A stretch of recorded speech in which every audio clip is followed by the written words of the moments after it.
Our next essay is Dream Children, a Reverie. It is one of the most famous and popular essays by Charles Lamb in his poetry collection Essays of Elia. A reverie is a pleasant daydream.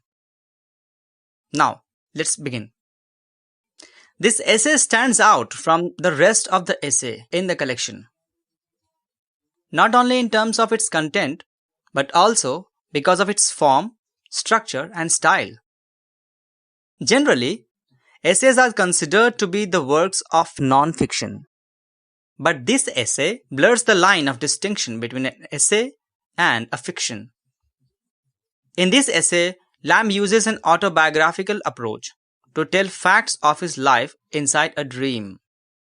He uses the literary tool of dream vision to mix the facts with fiction, thus allowing himself to flow freely in the river of his vivid imagination. The entire essay is written in a single paragraph, with sentences and pauses, weaving a variety of contrasting and distinct ideas together, shifting from facts to fiction and from past to present, simulating the pattern of a dream or that of our thought process, with random ideas coming one after another. Elia starts the essay with his belief that children are always eager and curious to know about their elders, especially about their grandparents, parents, and uncles, when they were also children. They love to imagine how their elders lived when they were of their age. With this desire, Elia's children, Alice and John, come to their papa and ask him to tell them about their great-grandmother, Field. Elia says Field was a generous religious woman who lived in a great house in Norfolk, which was 100 times the size of the house Elia and his children currently live in. A tragic ballad of children in the woods was popular in the locality of this great house. This story was carved in great detail in a block of wood upon the chimney piece of this house. But the owner of the house replaced the wood with a marble because it looked more modern. Hearing this, Alice the daughter gives looks of Alice the mother. She tries to look angry on the owner of the big house, who replaced the wood piece from the chimney. Elia proceeds by telling about Field's good nature. She was very religious. Everyone loved and respected her, though she was not the owner of the house. The owner of the house lived in a newer and more fashionable mansion somewhere in the adjoining country. But Field lived in the house in a manner as if she herself was the owner, and she maintained it very well during her lifetime.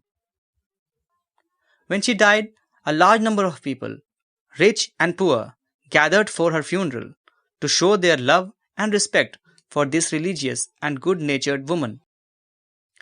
It amazed Elia that she remembered a great part of the testament. Elia continues by telling them about the days when Field was young. She was a tall, upright, and graceful person.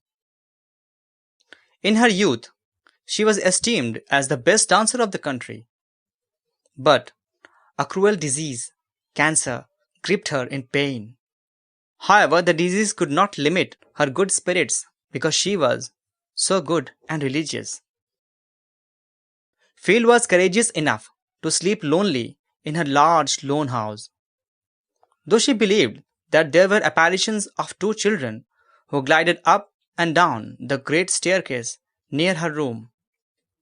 She believed that those innocents would do her no harm.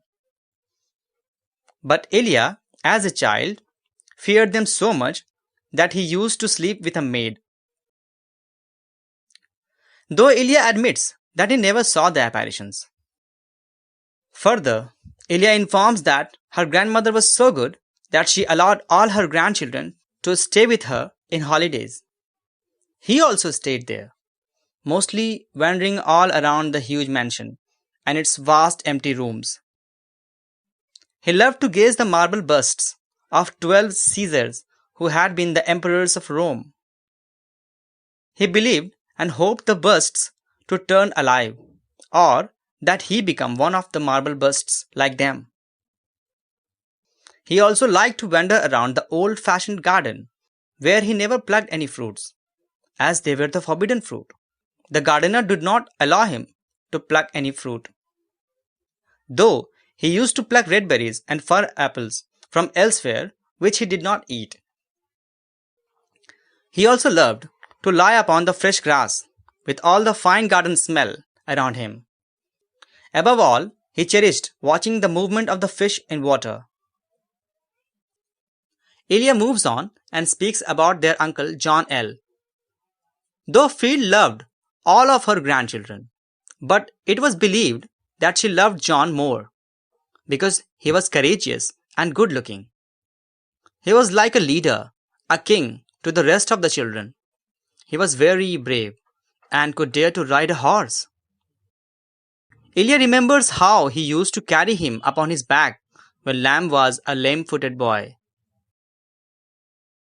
He admits he could not reciprocate and care for his brother like John did for him when he was sick and in pain. When he died, Elia was heartbroken. He realized how much he loved John. He missed his kindness and also his quarrels and wished him to be alive again. He feels the agony of his loss as much as John would have felt when the doctors removed his limb. Hearing this, Elia's children feel like crying and request him to stop talking any further about their uncle. They ask him to continue with the description of their dead mother, Alice. Elia starts telling how he courted their mother for 7 years and how he overlooked the pain of her rejection. He tries to explain the children about the shyness of the maidens. He turns to her daughter Alice and sees the soul of Alice the mother in her eyes. He could not distinguish between the forms of the two Alices. He notices that the children gradually begin to grow fainter to his view. The children disappear, and Elia hears a voice saying, "We are not of Alice, nor of thee, nor are we children at all." The voice tells him that the father of Alice's children was Bartram, and that they are nothing, less than nothing, and dreams. The voice concludes, saying, "We are only what might have been." Elia awakes and finds himself quietly seated in his bachelor armchair, where he had fallen asleep. His loyal cousin Bridget was lying beside him, while John L., or John Elia, was gone forever. This essay has the undercurrent of Lamb's brooding and pain of not being able to marry his love, Anne Simmons. He could not do anything about it because of his consequences in life. He had to take care of his sister, who suffered from the fits of anger and insanity. What most he could do was to express his pain in his writings and vent out his agony on pieces of paper. That's all for this video. We shall discuss another essay of the collection in the next video. Thank you.